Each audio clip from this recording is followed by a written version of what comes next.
We good to go? Hey, everybody. It's good to be back. It's good to be here. My name is, oh, woo! There's the energy. There it is. My name is Scott Chacon. For those of you who don't know me, I feel like, well, I met half of you at the Jiu-Jitsu conference yesterday, and the rest of you a lot of you I've known for a while. But I'm actually one of the GitHub co-founders, so Taylor alluded to this, that I was involved in the design. I actually was the primarily responsible person for the original build out of this entire building many, many years ago. And so obviously sort of after the acquisition, they've changed some stuff around, as he alluded to. So if you're looking around the office and you really like something, I'll take credit for that. If not, probably Microsoft. So today, I am going to talk about a new thing. So I'm now the CEO of GitButler. We have a lot of the GitButler team here. We're sponsoring the drinks at the bar that was not mine now. But we are shipping, we have, sorry, I don't need internet. We are shipping a Git GUI. So you can think about it essentially as a new porcelain on top of Git, right? So as opposed to sort of Jiu-Jitsu or the meta tool sapling, it's really just a new front end onto Git. It uses a Git object database and branching mechanisms and all of that. And a lot of times you can kind of go back and forth between them. So, but what we have been is a desktop app so far, and we're shipping a CLI for that. So what I want to do is go through sort of what that CLI looks like, and start getting some people that are interested in that to use it and come onto our Discord and maybe give us some feedback and help us make it something pretty cool. But I think there's some interesting ideas here, so that's what we're doing. So you may be wondering why on the schedule. Okay, that's not going to be fun at all. Let's see. You may be wondering why on the schedule it said rebase-AI. It was because Taylor reached out to me a while ago for an abstract, and I made up something AI specific, and I don't want to talk about that anymore. So I'm going to talk about something I think you might find more interesting than some AI bullshit. GitButler actually does have, we have hooks into Claude Code if you want to use us as sort of, you know, the way that you manage your commits automatically and all of that. We have hooks into the upcoming Cursor hooks system that it should be released with the next version. And we have an MCP server if you want to. If you're interested in AI stuff, I'm happy to talk to you about that later. But this morning, I want to introduce our new CLI, the But CLI. So this is our new command line sort of tool. And if you've used GitButler, there's a lot of really cool things that our engine does that the sort of vanilla Git thing, vanilla Git doesn't really do. We do multiple branches simultaneously, using a sort of mega merge type thing if you're interested, or if you're familiar with Jiu-Jitsu. We do first class conflicts the general way that Jiu-Jitsu does, and we do stack branching very well. So if any of those are interesting to you, you can check out the desktop app, but also I want to show you some fun stuff that the GUI can do. So if you want to follow along at some point, or if you want to try this out afterwards, don't follow along, like don't download it now. But like if you want to try this out afterwards, you can download it, or you can install it two different ways. You can install the GUI, the desktop app, and then there's a way, it's sort of like VS Code. You can hit a thing that installs the command line, or links to the command line thing that's shipped with it. Or you can run brew install, and it'll automatically link that if you're on a Mac. So that's how you can get it. So I want to show you what it can do, what it's possible to do. So we have a status command. We have a status command, and the output of this is a little bit similar if you're used to Jiu-Jitsu log, right, or sapling, smart log. We try to simplify what we think you're going to be the most interested in at any given time, really, right? And so we do show unassigned changes, so like files that you've modified recently and haven't committed yet. So this is identical. Again, you can run, it's just a different front end, right? So you can run git commands here. It should give you the same information for the most part. And it also shows you this sort of smart log, right? So we're showing you the differences on all of the applied branches that you have to whatever your base is, like origin main or origin master or something. So, you know, what has been committed and not integrated upstream yet. And we can see that as well, like if we run sort of git log, you know, graph origin main ... or something, then you can see, okay, it's the same data really, right? We have we have one commit here that's on one branch, and we have 3 commits here that are on 2 branches that are stacked, and one of them has been pushed, and that's kind of what diverges from origin main. But this is a little bit easier way, I think, to kind of look at the same information, right? So we have these, again, stacked branches with a couple commits on one and one commit on the other, and then we have this independent branch that's applied at the same time in our repository. So the other thing we can do is we can say -- files, and we can get sort of a short log of the commits, like what has each commit introduced in that patch. Which is somewhat similar to doing something like this. If you do like -- stat, right, you can get something similar. But this is, to me, much more difficult to read. But this is really the information that I'm interested in when I'm working on commits or on branches. So that's the status.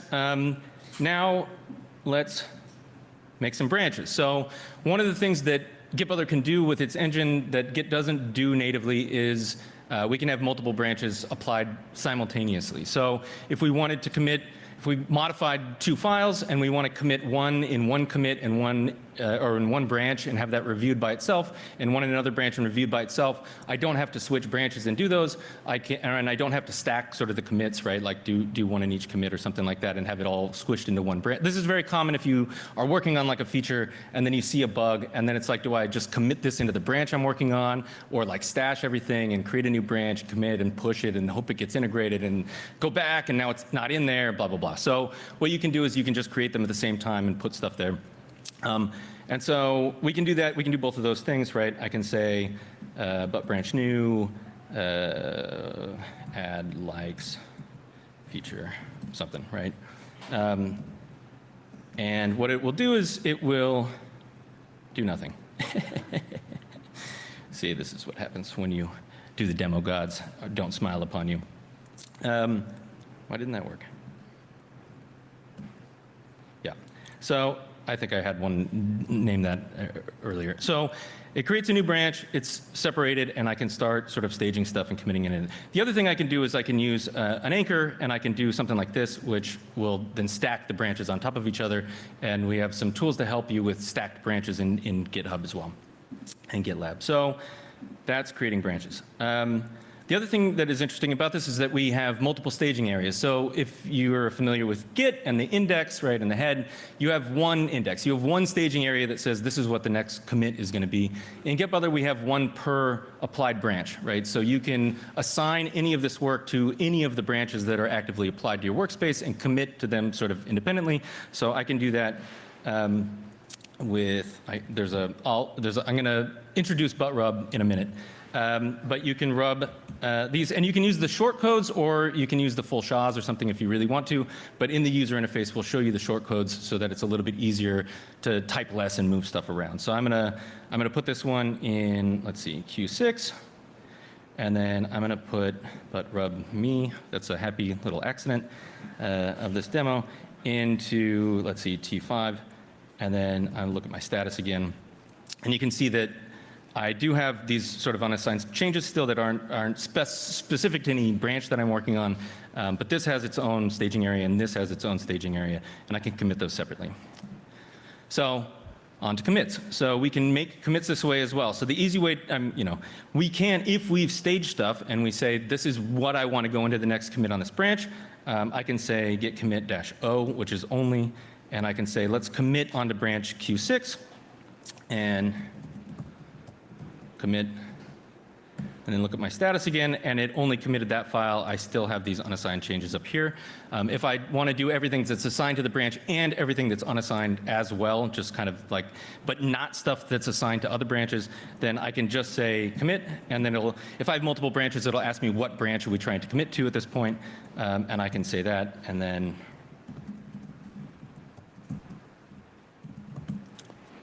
commit everything into that, right? And so now we have no sort of unassigned changes up here.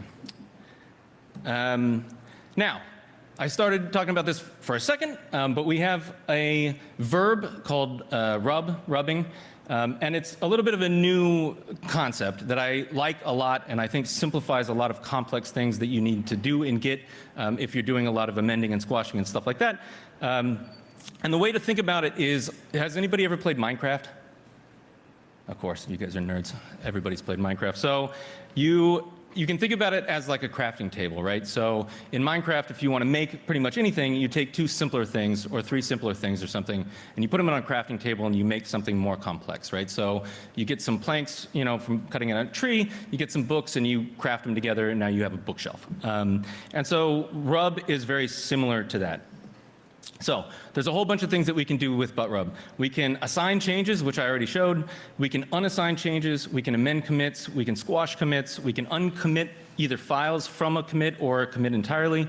We can move commits from one branch to another. We can move files between active commits, and it handles sort of all the rebasing work magically. So let's see that. Well, I already showed the assigning thing, right? Let's actually. Okay, so let's say I have some unassigned changes here, and I want to assign something. I already showed that rub. Let's see, HL to Q6 again. And now I have this sort of assigned over here. I can unassign it as well. So if I rub to, so this is MX, so I want to unassign this file and put it back up here. I use this sort of special code, which is null, like 0, 0, right? And then that'll undo it. Oops. And so now that kind of unassigned that file. So I can assign, unassign. I can amend files. So if I want to take this and put it into this commit here, so this one currently has tweet.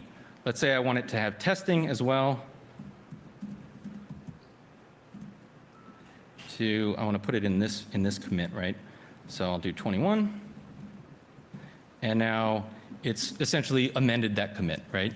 But it's also kind of cool because not only can I do that, but I can also rub, so let's do this index file here. Let's see, what is that, RT, and put it into this one. I'll just use a SHA this time. And now this is really interesting, right, because it rewrote this one, right? So we can see that file's in there now, this index file's in here now. But it also rebased the 2 commits that were above it and did the ref moves, right, for a rebase, which otherwise you have to kind of make sure that is set up if you're going to do stack branching type work. We can also squash. So if I wanted to put these 2 together and make it 1 commit, I can squash that.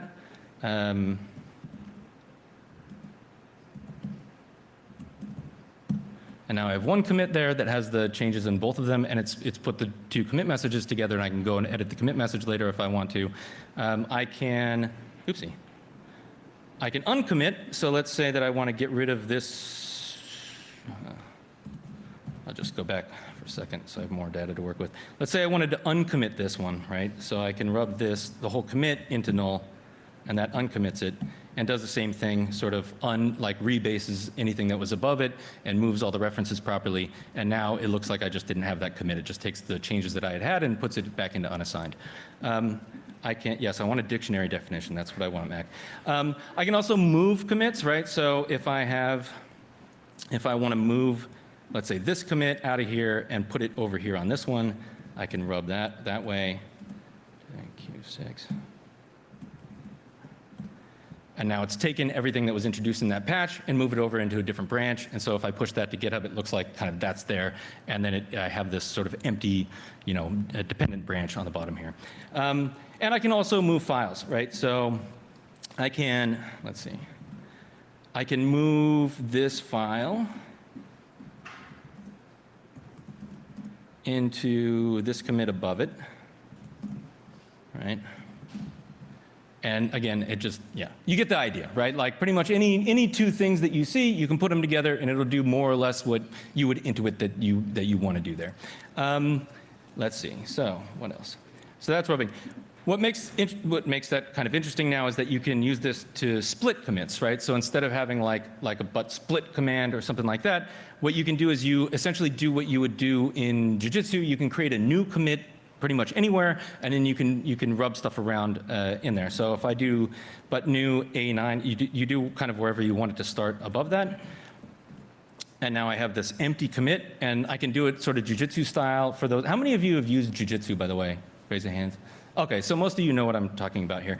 But I can describe this actually beforehand. and you can see this, right? Like if I say like to do something a little bit nerdy here. Oops. Oops. Yeah, never mind. I wanted to get the, fuck it, it doesn't really matter. Let's see. I can do this jujitsu type thing. I can describe E9 right now and say my commit message. And again, this is just like an empty commit, right? There's no file changes in it, but I can create it. I can create empty ones. I can start editing them. I can say, here's what I want this commit to be, and then I can move stuff sort of from unassigned into it, or I can move stuff, you know, pretty much from anywhere into this. So let's say this one. And so now this commit has this, right? So that's how you would kind of split a commit, for example, right? So it's not new commands, it's just kind of these sort of simple primitives. The other kind of cool thing we can do if you've used Jujitsu is we can mark commits. So if you've used Jujitsu before, the way that works is you kind of create a new space, and then as you're working, it's amending that. And then when you're finished, you don't like commit it, right? You start it first, and you maybe even make the commit message first, and then you do your work, and it's automatically being amended into that. And then when you're done with it, you say, okay, I want a new one, and that's implicitly saying I'm done with that one, right? And so it kind of gives you a new commit to go into. What we do, we can do that, right? So I can mark a branch, and anytime I'm modifying anything, it automatically assigns to that, so it sort of auto stages it to that particular branch. But I can also mark a commit. So if I mark a commit, all those changes that were in unassigned have now been automatically put into here, so I can see them here, right, in this commit. I can also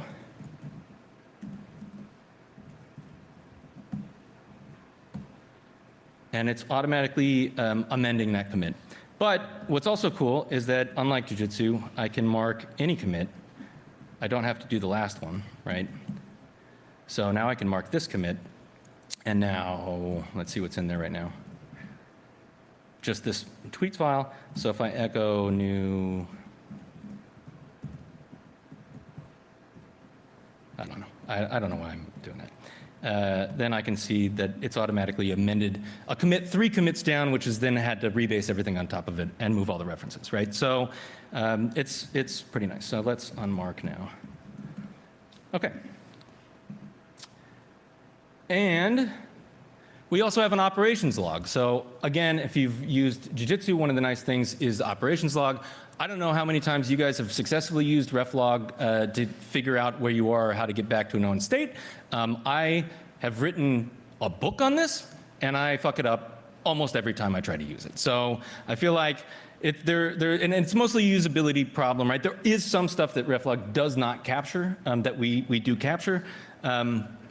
But I really liked sort of the idea of having this thing of every time that you're doing any operation in GitButler, we store the full state of all the metadata that we have and of the working directory, and we put it into an operations log, which is an interesting talk by itself that I think I actually gave in the last Git Merge a little bit.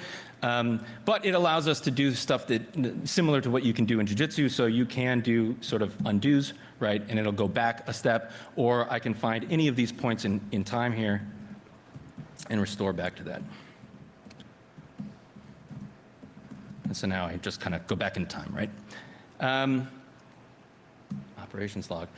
And then the last thing, sorry, I went way faster than I thought I was going to go on this, so we have a lot of time for QA, or if they can bring the beers out now, actually, that would be fantastic. The last thing is that, and I find this very, very cool as well, there's a JSON option to most of these commands, and so what's really kind of funny about Git does this as well, right? Where a lot of the commands have like -- porcelain, which is meant to be sort of read by machines, but it's kind of all over the place. Like if you ever run like a porcelain version of blame, this is what a porcelain version of blame looks like, right? Like you can kind of figure out the format and write, you know, a different interface or write scripts or something around this. But again, it's not the easiest thing in the world. What we can do is we can do like, you know, for the status, we can say -j, and then it gives us a JSON version of that, right? So if you actually want to write some tooling that uses these primitives, this engine, it's relatively stable because we've been working on the engine for a long time for the desktop app, and we're using all the same APIs for all of this, so we haven't really been rewriting all this, just kind of the front end for it, right? But now if you want to write some tooling sort of using this engine for virtual branches or for the operations log or whatever, it's relatively easy to interact with it in a scripted way because you have JSON data. And this JSON data, it's interesting because this is all written in Rust, and so this is essentially just like a SERD serialization of the structs that we have that we're working with in Rust, right? So it's a very good sort of data set for that. And that's all, actually. So I will take questions, but again, we're sponsoring the Drink Up. So if anybody's interested in talking about this, we would love to get ideas or have you guys start using it and reaching out to us. Thank you very much.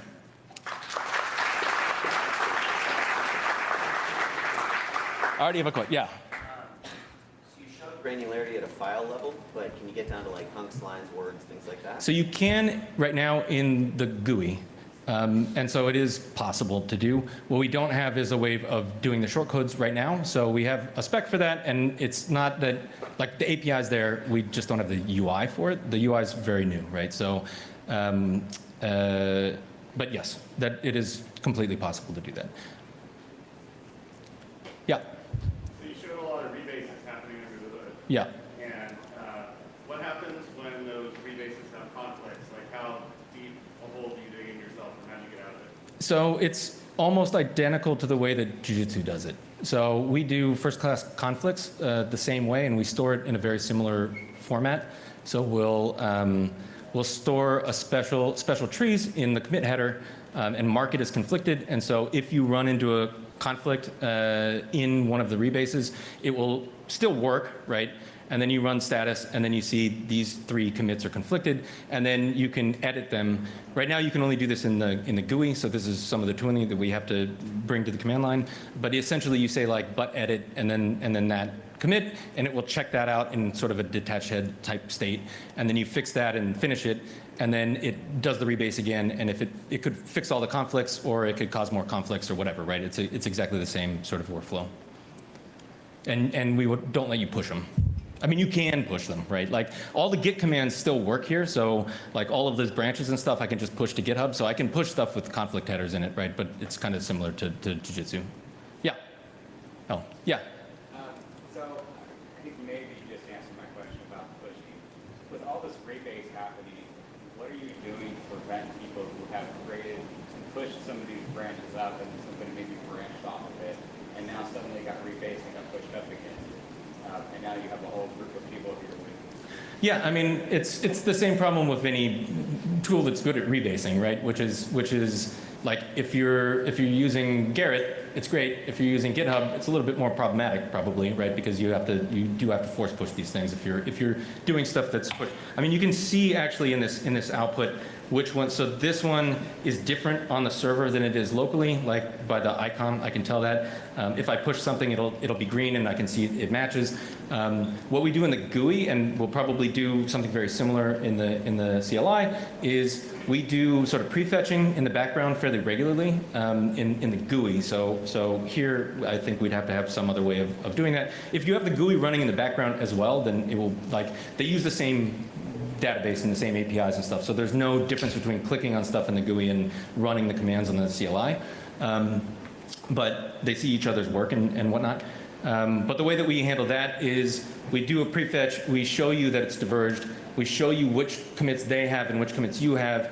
We allow you to kind of go into an interactive editor and say, skip this one or squash these two together, or here's how I want to deal with this right now. So on your side, it's not a problem. On the other person's side, clearly, it's always going to be a problem, right? Like if it diverges, what you can do is you can hit a button and it basically does a rebase -- pull, right? Or pull -- rebase. So it will incorporate theirs, the other side, and then rebase yours on top of it before you push. And so you can kind of avoid force pushing more or less, or you know you're only force pushing your own work, right? Like that's I think the best way to kind of deal with that, so that I can rebase my stuff in a way where I can do fix up commit type. I mean, in Git you do fix up commits, right? And then like auto squash them down. Here I can just kind of drag the files in or squash the commits together or whatever and say, okay, this is kind of the history that I want, and force push it, but I can force push it with the confidence that nobody else has, you know, it's like a force with lease or something kind of implicitly. Cool. Any other questions? Oh, I'm not going to take a question from the GitButler guy. What? Very end of thing, question. Web presentation software you've got there, well, what is it? Oh, it's my vibe-coded charm-based Go presentation software that you can find at slide_tty on GitHub under my username there, which also has the Markdown. It's all in Markdown and then uses Glamour and Charm to do all the fun stuff. But yeah, this is my favorite presentation software I've ever used, and I vibe-coded it about 5 days ago. Any other questions? Okay, I will take your dumb question. Are you guys hiring? I have it on the slide. We are hiring. If anybody's interested in this and loves Rust stuff, we would love to talk to you. It's tons of fun. Yeah. Yeah, so I think last year at this conference you mentioned that GitButler uses kind of hidden Git objects behind the scenes to do things, maybe with the virtual branches, or maybe you alluded to it with the kind of merge conflicts, but I was just curious if you could talk about that a little more, like what you use them for. So the things that we do that are a little bit weird are we store a change ID in the header of the commit object, which can be somewhat problematic depending on the server. Like GitLab doesn't, GitHub is generally okay with it because it uses replay, and replay will preserve non-standard headers. Nobody really has a problem with it, but they will lose it if they try to rebase on the server, right? GitLab will lose it on the server because they're not using replay yet. Most of the other Gitosis or whatever, like most of the other, they're like, you know, smaller servers that you might use would do that. Garrett, actually, we've been kind of standardized with the Jiu-Jitsu team and the Garrett teams, I think. I don't know if anybody was involved in that conversation on the Garrett side here, but we're all using the same change ID header now. So once Garrett starts recognizing that, then we don't have to write it in the footer anymore. That it can pull it out of the header.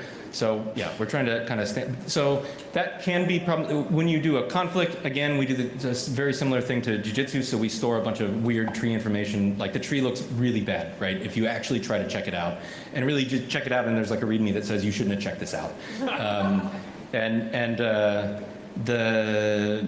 Yeah, and then the only other kind of weird thing that we do is am I out of no, I love this little timer. If we, let's see, for the op log, we do some weird stuff for the op log. So we do this. Oh, is it not? I can't remember. Oh, wait.